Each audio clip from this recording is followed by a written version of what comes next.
Hello అండి, అందరికీ good morning. ఈనాడు, ఆంధ్రజ్యోతి, సాక్షి ఈ మూడిట్లో వచ్చే ముఖ్యమైన వార్తల్ని ఒక 15 నిమిషాల పాటు చూసుకుందాం. సో వీడియో చివరి వరకు చూడడానికి ఖచ్చితంగా ట్రై చేయండి అండ్ లైక్ చేసి సబ్స్క్రైబ్ చేసుకోండి. ఆంధ్రజ్యోతిలో చూసుకుంటే ఇక వందే మాత్రం పాడాల్సిందే, అధికారిక కార్యక్రమాల్లో అమలుపరచాలి, గీతాలాపన సమయంలో అందరూ నిలబడాలి, జనగణమన కంటే ముందు వందే మాత్రం మొత్తం 6 చరణాలు ఆలపించాలి, స్కూల్ కార్యకలాపాలు దీంతోనే ప్రారంభించాలి అని చెప్పేసి నిన్న కేంద్ర హోంశాఖ మార్గదర్శకాలు జారీ చేసిందండి. సో ప్రతి ఒక్క ప్రభుత్వ కార్యక్రమంలో కూడా వందే మాత్రం పాడాల్సిందని చెప్పేసి ఒక జీవో పాస్ చేశారు. అట్లాగే కలిసికట్టుగా కూటమి మరో 15 ఏళ్ళు ఇలాగే కొనసాగాలి బాబు, కూటమి బలం మరింత పెరిగింది, ఎక్కడా విభేదాలు ఏర్పడలేదు, ఐక్యత కింద వరకు కొనసాగాలి, గుజరాత్లో 5 దఫాలుగా ఒకే ప్రభుత్వం, అదే స్ఫూర్తితో ఇక్కడ కూడా గెలవాలి అని చెప్పి సీఎం అన్నారంట. అర్థవంతంగా మాట్లాడాలని సూచన, మన మధ్య చిచ్చు పెట్టే ప్రయత్నం అప్రమత్తంగా ఉండాలని చెప్పేసి డిప్యూటీ సీఎం పవన్ కళ్యాణ్ గారు అన్నారంటండి.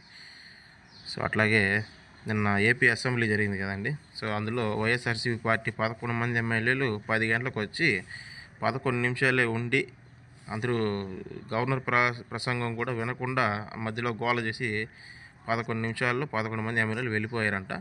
సో దాన్ని హైలైట్ చేశారండి.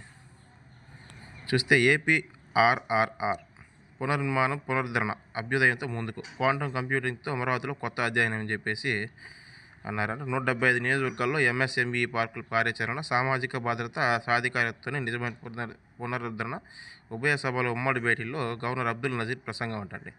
సో ఇక్కడ చూశారు కదా, అలా వచ్చారు ఇలా వెళ్ళారు. 11వ తేదీ 11 మందితో 11 నిమిషాలు ఉన్నారంట. 9:59 గంటలకు సభలోకి వచ్చిన జగన్ అనుకో 10-11 గంటలకే వాకౌట్ అంట. ప్రాంగణంలో ప్లగ్ కార్డులతో వైసీపీ సభ్యుల ర్యాలీ, గవర్నర్ ప్రసంగ సమయం నినాదాలు పట్టించుకోకుండా కొనసాగించిన నజీర్, 11 నిమిషాలకే సభ నుంచి నిష్క్రమించిన జగన్ వైసీపీ సభ్యులంట. సో గవర్నర్ గారు ఏమాత్రం పట్టించుకోకుండా ఆయన పనులు ఆయన ఉన్నారంట, అది కూడా రాశారు. సో ఇక 40 మంది ఎమ్మెల్యేలు పనితీరు బాగాలేదని చెప్పేసి నేను చంద్రబాబు నాయుడు కొంచెం వరకు అసహనం వ్యక్తం చేశారంటే, వాళ్ళతో ప్రత్యేకంగా ఆయన మాట్లాడతారని చెప్పేసి అన్నారు. అట్లాగే కూటమి ఎమ్మెల్యేలు తప్పు చేయొద్దని చెప్పేసి 15 ఏళ్ళు మనం కొనసాగాలి, ఇటువంటి తప్పులు లేకుండా చూసుకోండి అని చెప్పి నేను పవన్ కళ్యాణ్ గారు కూడా అన్నారని. సో మార్చి 7 వరకు అసెంబ్లీలు ఉంటాయంట. 17 పని దినాల సమావేశ నిర్వహణ, 14 రాష్ట్ర బడ్జెట్, 17-18 దానిపై చర్చ, సభా వ్యవహారాల సలహా సంఘం నిర్ణయం అంట. సో అయితే వీళ్ళు వైఎస్ఆర్సీపీ పార్టీకి సంబంధించిన వీళ్ళు ఏంటంటే మ్యాక్సిమం ఈ 5 ఏళ్ళు కూడా అసెంబ్లీకి రాకుండా ట్రై చేస్తారండి, అది మాత్రం కన్ఫర్మ్. సో అట్లాగే ఇక సుబ్బన్న కోసమే అప్పన్న అని చెప్పేసి కల్తీ నెయ్యి గురించి మళ్ళీ రాశారండి ఈరోజు కూడా. నాటి టీటీడీ చైర్మన్గా వైవి, చైర్మన్ ఆఫీసుకు చిన్నబాసుగా ఉన్న అప్పన్న ఇతర సేవల దర్శనాలు ఎన్నో చేశారంట. మీ మనిషి కాకుండానే ఎలా సాధ్యం వైవి సుబ్బారెడ్డి అని చెప్పేసి ఈనాడులో ఒక కథనం రాశారండి.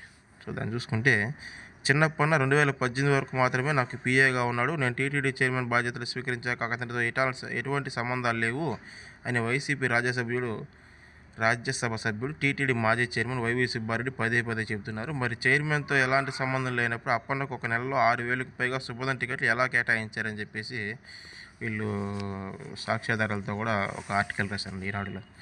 ఇక గ్రూప్ 1పై సిట్ అడిషనల్ డీజీ స్థాయి అధికార నేతృత్వంలో ఏర్పాటు చేయాలని హైకోర్టు ఆదేశం.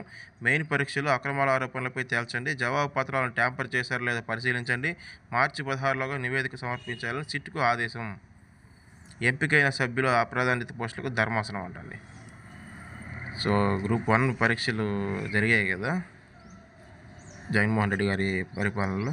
సో అట్లేంటంటే సెక్యూరిటీ గార్డ్స్ కూడా ఆ పేపర్ కరెక్షన్ చేశారంటండి. సో అంత ఇదిగా ఉందంట. సో ఉద్రిక్త వెనుక కుట్రకోణం, స్థానిక రాజకీయ నేతలతో టార్గెట్గా మారిన శ్రీశైలం ఆలయ ఈవో వైసీపీ భర్త అధికారిని తిరిగి రప్పించే యత్నం, శివభక్తుల చేతుల్లోకి రాళ్ళు ఎలా వచ్చాయి, తాళం తీసి రద్దీని మరింత పెంచింది ఎవరు, పోలీసులు నిలువరించుకుంటే పెను విషాదమే అని చెప్పేసి నిన్న శ్రీశైలంలో ఒక ఘటన జరిగింది కదా. సో దాని గురించి కొంచెం క్లారిటీగా రాశారండి. ఇక రాష్ట్రంలో ఏఐ లివింగ్ ల్యాబ్స్ అంటండి.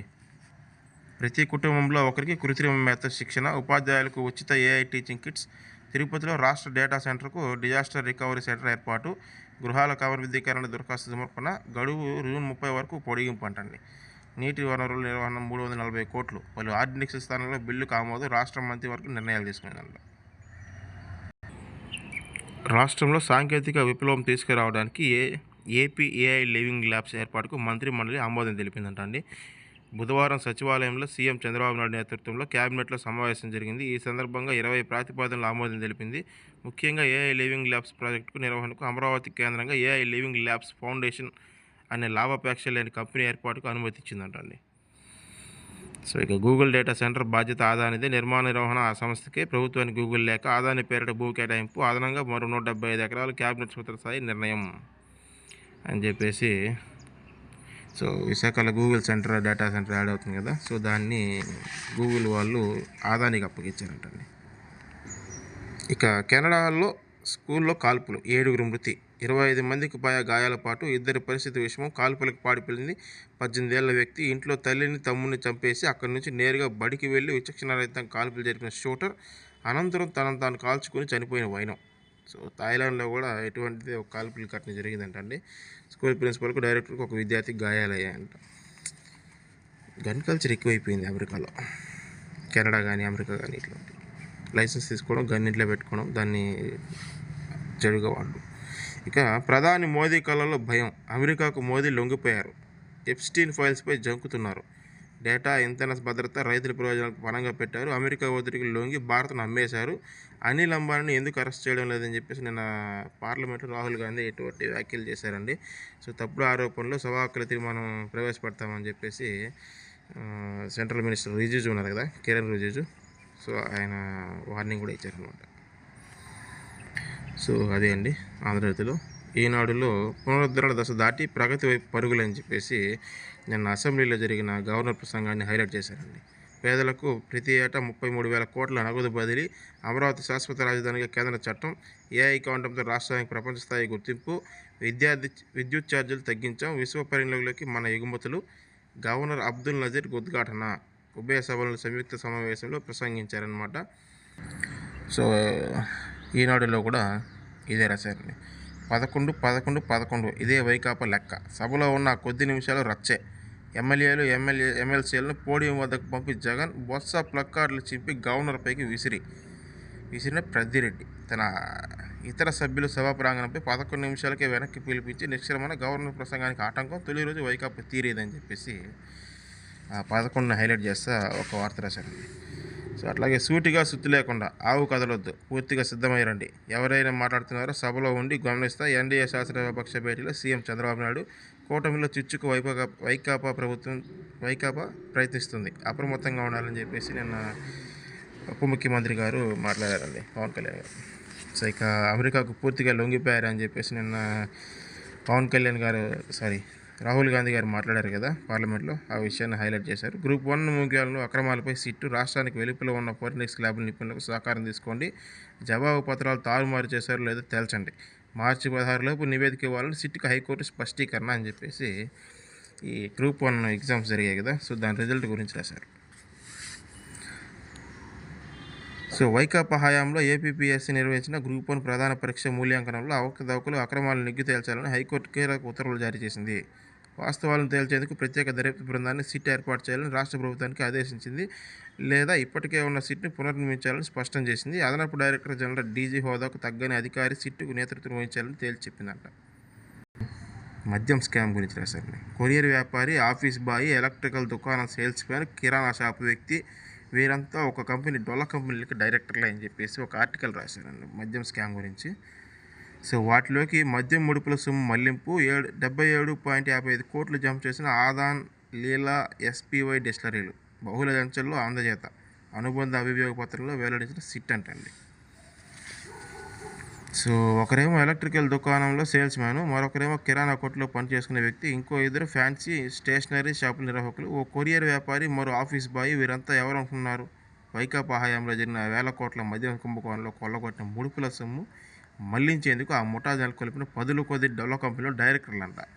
అలా ఉన్నట్లు వారికి తెలియదు. ఆర్థికంగా వెనకబడ్డ ఇలాంటి వారి గుర్తింపు పత్రాలు తొలగించడం, వేరే అవసరాల పేరిట వారిని తీసుకుని దుర్వినియోగం చేసి వైకాపా ప్రభుత్వం ముఠా ఈ డొల్ల కంపెనీలు ఏర్పాటు చేసింది. సో ముంబైకి చెందిన అనిల్ చోక్రాను A49 ముందు ప్రవేశపెట్టారు. ఈ డొల్ల కంపెనీ ఏర్పాటు చేశారంట. స్కామ్ ఎట్లా చేయాలో వీళ్ళని చూసి నేర్చుకోవచ్చు.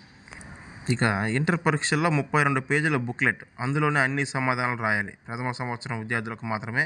రెండో ఏడాది వరకు 24 పేజీలే. పబ్లిక్ పరీక్షలకు హాజరు కానున్న 10.57 లక్షల మంది విద్యార్థులు.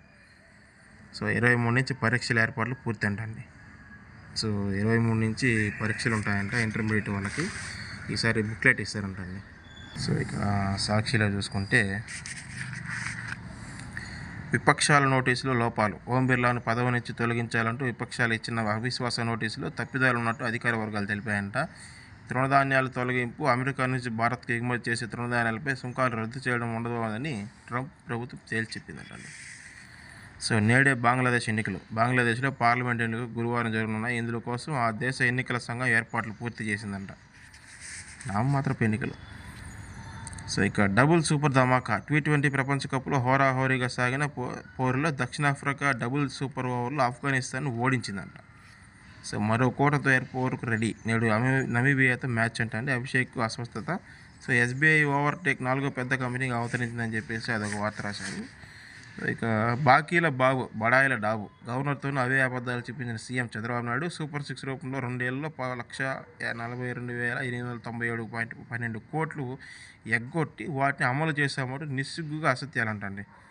సో 20 నెలల్లోనే దేశంలో ఏ రాష్ట్రం చేయని రీతిలో రికార్డు స్థాయిలో ఏకంగా 3,27,725 కోట్లు అప్పు చేశారంట. అంతులేని రుణభారం, ఏ ఒక్క పథకం అమలు చేయకుండా ఆర్థిక విధ్వంసం. 22A కింద లక్షలాది ఎకరాలను 2016లో నిషేధ జాబితాలకు చేర్చింది చంద్రబాబు అని చెప్పేసి వీళ్ళ వార్తలు రాశారు. ఇక శాంతి భద్రతలను కాపాడండి. అసెంబ్లీలో గవర్నర్ ఎదుట నిర్ణయించిన వైఎస్ఆర్సీపీ. శాంతి భద్రతలు చాలా అదుపులో ఉన్నాయండి. అవి అదుపులో ఉన్నాయి కాబట్టి అంబటి రాంబాబు గారు అన్ని మాట్లాడినా కూడా సేఫ్గా జైల్లో ఉన్నారు. బడ్జెట్ సమావేశాల ప్రారంభ సందర్భంగా పోడియం వద్ద నిరసన. రాష్ట్రంలో ఎవరికి రక్షణ లేకుండా పోయేదని ఆగ్రహం. అన్ని రంగాల్లోనే ప్రభుత్వం విఫలమైందని మండిపాటు అని చెప్పేసి వీళ్ళ వార్తలు రాశారు. ఇక సర్కారు సాడిజానికి పరాకాష్ట అని చెప్పి అంబటి గురించి రాశారండి. అంబటిని జైల్లోనే ఉంచేది కుట్ర. ఒక కేసులో బెయిల్ వస్తుందంటే మరో కేసు ముందుకు. మెడికల్ ఉద్యమంలో పెట్టిన కేసులో అంబటికి బెయిల్, వెంటనే మరో కేసులో పీటీ వారెంట్ అంట. సో నేడు శాసనసభాపక్ష సమావేశం జరుగుతుందంట అండి, వైఎస్ఆర్సీపీ పార్టీది. అట్లాగే ఉన్నత విద్యకు ఊరి అని చెప్పేసి రాష్ట్రంలో భారీగా పెరిగిపోయిన ఫీజు రీయింబర్స్మెంట్ బకాయిలు చరిత్రలో ఎన్నడూ లేనందుకు 6,300 కోట్లు పెండింగ్. దాంట్లో మీది కూడా 3,000 కోట్లు పెండింగ్ పెట్టారు కదండి. 3,500 కోట్లు జగన్మోహన్ రెడ్డి గారి గవర్నమెంట్ దిగిపోయడానికి పెట్టిన పెండింగ్, అది కూడా కలుపుకొని రాయాలి, అది కూడా చెప్పాలి కదా. అలా మూగజీవాలపై పైశాచికత్వం. హోంమంత్రి పిఏ అండ అక్రమంగా పశువుల రవాణా రక్షణ చారిటబుల్ ట్రస్ట్ అనుబంధంగా గోశాల ఏర్పాటు చేసి టీడీపీ నాయకులు జాతీయ రహదారిపై పశువులు తరలిస్తున్న వాహనాలు అడ్డుకుని వసూళ్లు. డబ్బులు ఇస్తే ఓకే, డబ్బులు ఇవ్వకుంటే మాత్రం పోలీసులకు ఫిర్యాదు. అనంతరం పోలీసులను పట్టుకున్న గోవులన్నీ గోశాలకు తరలింపు అని చెప్పేసి ఒక వార్త రాశారండి. ఎవరు గవర్నమెంట్లో ఉన్నా జరిగేది అదే. సో భారతమాతని అమెరికాకు అమ్మేశారు. కేంద్రంపై కాంగ్రెస్ నేత రాహుల్ గాంధీ విమర్శలు అంటండి. అగ్రరాజ్యానికి పూర్తిగా లొంగిపోయింది, మోదీ సర్కార్ కాస్త సిగ్గుందా లేదా అని చెప్పేసి నేను ఒక రేంజ్లో మాట్లాడారు. ఒప్పందాన్ని ఎలా సమర్థించుకుంటుంది. ప్రధాని అమెరికా మెడలు వంచేసింది. ఎప్స్టీన్ ఫైల్స్ ఆదాని కేసు ఒత్తిళ్లతో లొంగారు. బడ్జెట్పై చర్చలు తూర్పారబట్టిన రాహుల్. ఆయన ఎందుకు తూర్పార పెడతారండి, ఆయనకేమో తెలుసు తూర్పార అంటే. ఏదో ఓడి బాగుంది కదా అని రాసేస్తారు.